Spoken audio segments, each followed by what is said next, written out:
Once again, welcome back.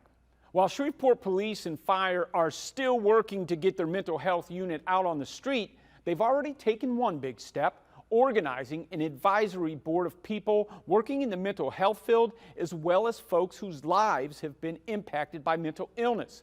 The board will consult and help identify local partners that police and fire can tap into when they get called to help someone falling into crisis.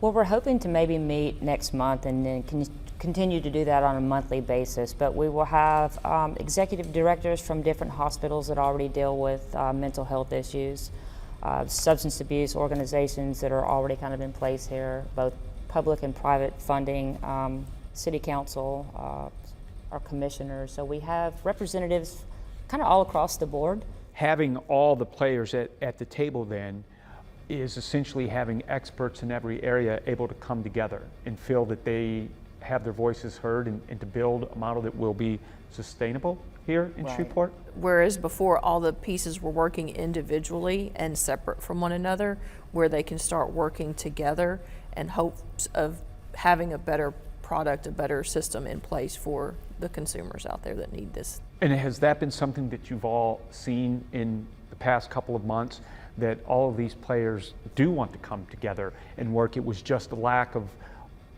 communication and understanding each part may have different expertise and folks were moving in different directions? Oh, absolutely. I think just our outreach to these organizations, they're definitely wanting to collaborate and have those conversations so that we can identify where the gaps in services are and what we need to focus on the crisis response for Shreveport and how that's going to look. So they've been extremely receptive. Every organization that we've reached out to has been extremely receptive. And then we have ones that continue to call us daily. As you all work this, do you have some autonomy with your chiefs into how you do this and how you create that, and even how you speak with someone like me in the media to be able to do this? Because let's be honest, as you're just talking about here, you're getting educated almost daily on the size of this issue.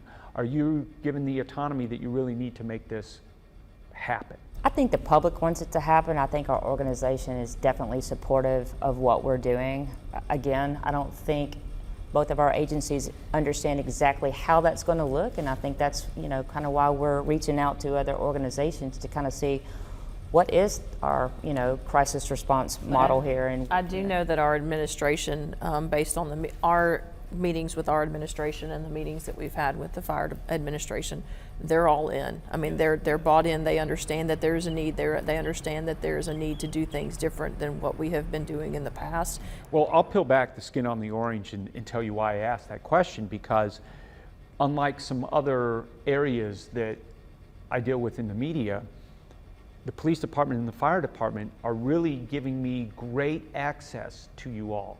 And we don't have public information officers or chiefs intimately involved in guiding the questions. You guys are being allowed to speak freely.